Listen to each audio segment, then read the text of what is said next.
Halo teman-teman, kami dari kelompok 5 akan menjelaskan tentang quadcopter. Tapi sebelum itu, seperti kata pepatah, tak kenal maka kenalan. Langsung saja. Saya Antoni Islam Bayu Nugraha. Saya Muhammad Faryad Sidullah. Saya Pramudia Putra Hidayat. Saya Atul Firaki Fandi. Oke, setelah kita kenalan, langsung saja kita masuk ke videonya.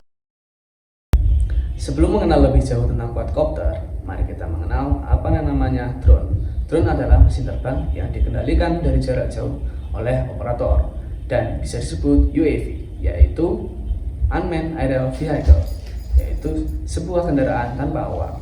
Nah, quadcopter adalah salah satu di antaranya, yaitu mesin terbang yang memiliki 4 baling-baling. Jika kita mengenal lebih dalam lagi, pada quadcopter terdapat 4 baling-baling yang disebut rotor. Rotor adalah sebuah alat yang berputar. Dalam kasus drone, rotor digunakan dalam baling-baling. Dalam memahami drone, ada beberapa hal dasar yang perlu kita ketahui, yaitu thrust, lift, dan torque. Thrust adalah gaya dorong yang bekerja ke segala arah. Yang kedua yaitu lift, yaitu gaya angkat. Dalam kasus drone, gaya angkat melawan langsung berat drone sehingga gravitasi akan membuatnya turun dan gaya angkat akan membuat drone tetap di udara. Selanjutnya, torque, yaitu gaya yang menyebabkan sebuah benda berputar. Mari kita memahami lebih lanjut tentang hukum Newton 3. Ketika kita memegang sebuah benda, berat benda yang menekan ke bawah sama dengan gaya angkat oleh tangan sehingga membuatnya tetap diam. Hukum Newton 3 juga berlaku untuk torque atau torsi. Sebagai contoh dalam helikopter, baling-baling berputar searah jarum jam. Menurut hukum 3 Newton, baling-baling juga memutar badan helikopter ke arah sebaliknya. Maka dari itu, helikopter membutuhkan baling-baling kecil di ekornya untuk mencegah badannya berputar. Pada quadcopter, 2 baling-baling berputar searah jarum jam. Agar badan tidak berputar sebaliknya, 2 baling-baling yang lain berputar berlawanan dengan arah jarum jam. Oke, di sini aku akan menjelaskan macam-macam gerak quadcopter. Yang pertama ada melayang. Melayang artinya berada di tempat yang sama di udara. Drone dapat melayang dengan syarat total gaya angkat atau lift yang dihasilkan keempat baling-baling sama dengan besarnya berat drone. Pada ilustrasi, dimisalkan drone dapat melayang dengan kecepatan sebesar setengah dari kecepatan maksimal di masing-masing baling-balingnya.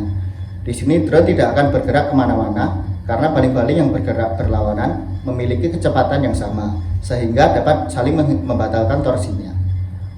Untuk naik, kita tinggal menaikkan kecepatan keempat baling-baling secara merata.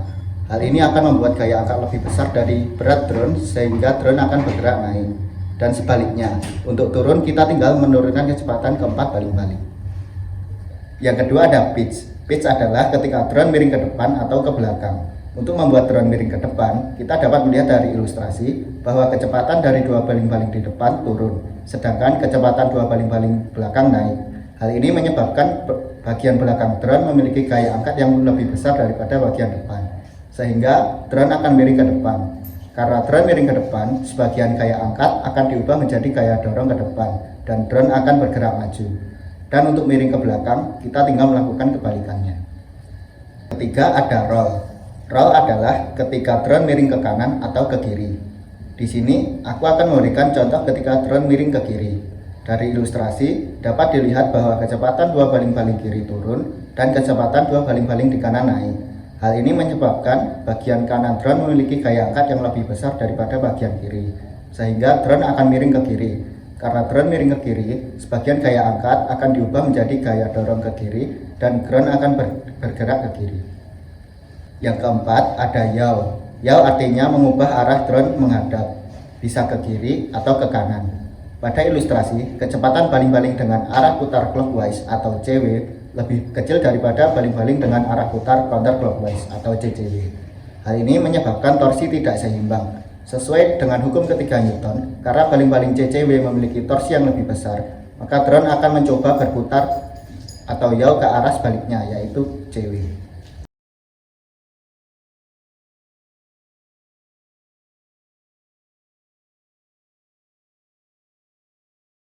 Nah, dalam drone itu pasti terdapat komponen-komponen di dalamnya. Jadi di sini aku akan menjelaskan apa aja sih komponen-komponen yang digunakan dalam drone itu. Yang pertama itu pastinya ada flight controller PDB sebagai otaknya. Lalu pada flight controller PDB sendiri terdapat pin-pin yang digunakan dalam drone, di mana pin-pin tersebut saling terhubung dengan komponen-komponen yang lainnya seperti baterai, OSD, ESC yang terhubung dengan motor, VTX yang saling terhubung dengan VRX. Lalu terdapat juga controller berupa remote yang mengirimkan sinyal radio ke flight controllernya. Lalu yang terakhir ada sensor GPS dan juga terdapat gimbal yang terhubung dengan kamera. Nah, untuk lebih jelasnya, mulai dari alur diagramnya, aku akan jelaskan di slide berikutnya. Nah, jadi di sini aku akan menjelaskan terkait komponen-komponen serta bagaimana cara kerja dari drone quadcopter. Nah, kita langsung saja yang pertama. Di sini yang paling tengah ini terdapat flight control atau biasa disingkat dengan FC. Nah, apa sih flight control itu? Flight control itu bahasa gampangnya yaitu sebagai otak dari sebuah drone. Nah, jadi flight control di sini itu untuk komunikasi antar komponen dan juga untuk distribusi daya. Nah, dalam drone quadcopter terdapat 4 ESC dan masing-masing ESC terhubung dengan motor. Nah, jadi ESC itu adalah Electronic Speed Control atau sebuah komponen yang berfungsi untuk mengontrol kecepatan motor dan arah motor drone. Selanjutnya di sini terdapat baterai. Baterai di sini digunakan sebagai sumber daya utama untuk menjalankan sebuah sistem dari drone. Selanjutnya terdapat OSD. Nah, OSD sendiri yaitu singkatan dari On-Screen Display. Nah, jadi fungsi dari OSD di sini untuk menampilkan data-data penting secara real time. Data-data penting tersebut seperti ketinggian, kecepatan, arah, dan status baterai, serta OSD di sini juga membantu pilot dalam navigasi. Selanjutnya, yang terhubung dengan OSD ini yaitu VPV Cam. Nah, apa sih VPV Cam itu? Jadi VPV Cam itu yaitu kamera FPV atau First Person View. Nah, jadi pada drone ini untuk memberikan pandangan langsung kepada pilot. Selain itu juga membantu pemotretan di udara dan membantu navigasi. Selanjutnya di sini terdapat GPS. Seperti namanya, GPS modul di sini digunakan sebagai kompas. Selain itu untuk menentukan lokasi dan mengaktifkan navigasi. Selanjutnya terdapat radio. Radio tag ini dapat juga disebut dengan remote control atau kendali jarak jauh. Nah, jadi remote control ini memungkinkan pilot untuk mengendalikan penerbangan, kamera, dan fitur keamanan drone. Jadi radio control atau remote control ini mengirimkan sinyal dan akan diterima oleh receiver RX di sini pada flight control. Selanjutnya terdapat juga gimbal dan kamera. Gimbal dan kamera ini dua komponen yang berbeda namun dapat digunakan secara bersamaan. Nah, gimbal sendiri untuk menjaga kamera tetap stabil dan mengontrol sudut pandang. Sedangkan kamera digunakan untuk mengambil gambar dan merekam video berkualitas tinggi di udara. Jadi jika kita melihat video-video yang bagus di udara itu karena adanya gimbal dan kamera ini. Nah, selanjutnya di sini terdapat VTX. Nah, jadi VTX itu adalah singkatan dari video transmitter. Jadi fungsinya di sini itu untuk mentransmisikan video langsung dari kamera drone ke perangkat VRX. Nah, VRX sendiri yaitu video receiver. Video receiver di sini untuk menerima dan menampilkan feed video. Biasanya itu terhubung dengan Google VPV. Nah, apa sih bedanya Google VPV dan DVR? Nah, Google VPV sendiri itu sebuah perangkat atau komponen untuk pilot yang memungkinkan mereka melihat feed video secara langsung dari kamera drone. Sedangkan DVR sendiri yaitu singkatan dari Digital Video Recorder atau fungsinya untuk merekam video selama penerbangan. Selain itu, DVR juga dapat digunakan untuk analisis dokumentasi. Nah, jadi di sini aku akan menjelaskan tentang cara kerja dari drone quadcopter berdasarkan komponen yang sudah aku sebutkan tadi.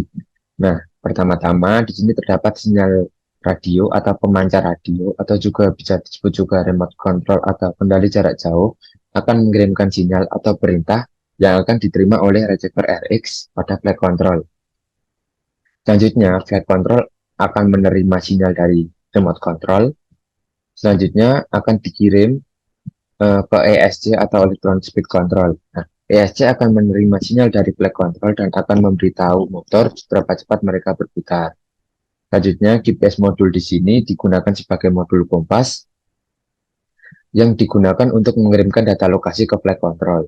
Sedangkan VPV cam di sini untuk mengambil video secara real time dan mengirimkannya ke flight control dan ditampilkan melalui OSD atau on-screen display. Nah, selanjutnya data dari OSD di sini dikirimkan melalui VTX atau video transmitter dan akan diterima oleh VRX atau video receiver.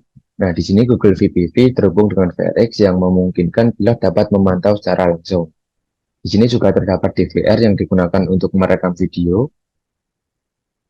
Di sini juga terdapat gimbal dan kamera. Nah, jadi gimbal dan kamera di sini untuk menghasilkan gambar yang jernih, stabil, berkualitas tinggi, dan HD waktu di udara.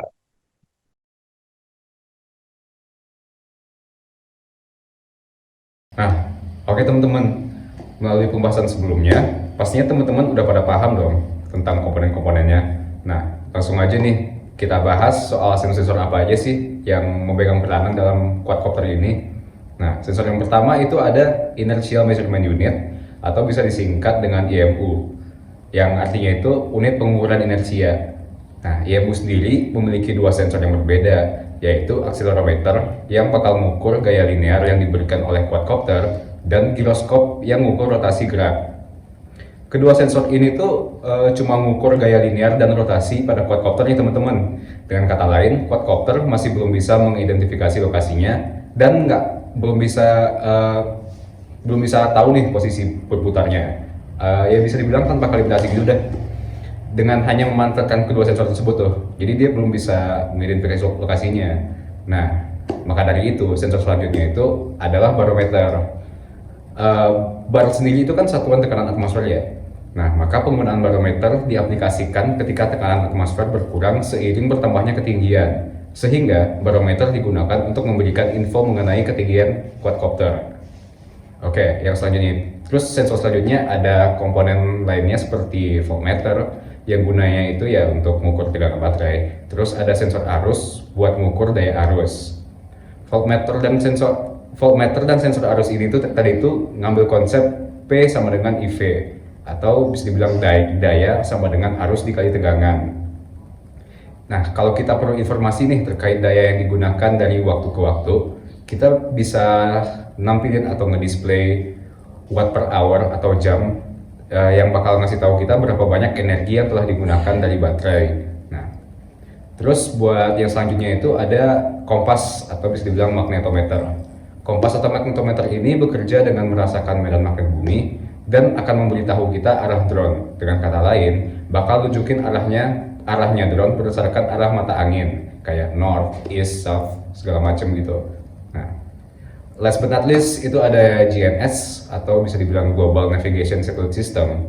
Biasanya implementasi alat dari GNS ini tuh yang bakal dipakai GPS atau GLONASS. Nah, terus ada tipe yang lebih kecil juga kayak Galileo. Nah, GNS itu biasanya cuma disebut GPS karena emang yang biasa familiar itu cuma GPS. Nah, pada quadcopter ini bakal dipakai receiver baik itu dari GPS maupun GLONASS. Melalui GNS ini berdasarkan posisi beberapa satelit di langit, kita bakal bisa nentuin kecepatan, posisi, dan ketinggian dalam tingkat yang lebih rendah. Gimana teman-teman setelah lihat videonya tadi? Udah paham atau belum? Kalau belum, bisa ditonton lagi videonya. Tapi kalau udah, ya udah. Kami dari kelompok 5 pamit undur diri. Sekian dan terima kasih. Sampai jumpa teman-teman.